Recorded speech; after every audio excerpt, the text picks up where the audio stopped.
Okay, quick story time for you. I was speaking at an event, this banking event years ago, and I was the lunchtime speaker.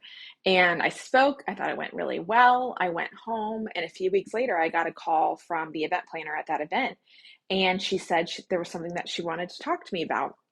And I got kind of nervous. I was like, oh my gosh, did I not do as well as I thought I did? She said that they had sent out audience participation surveys and for the conference, and that I had ranked the highest amongst all of the speakers that they had that weekend at the conference. And I was like, that's great. What's the problem?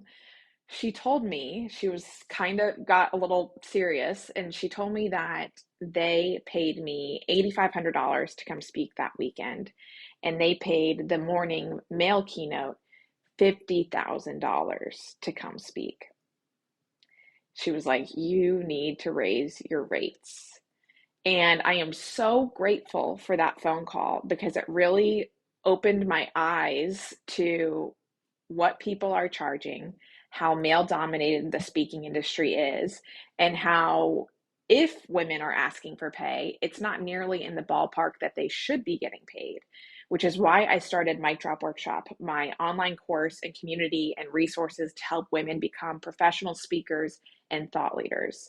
So if you're a woman, you have a story that you want to tell, I want to help you tell it, and I want to help you sell it and get paid what you should. So hit the link below, register for my free training, or check out all of our free resources, and I hope to see you there.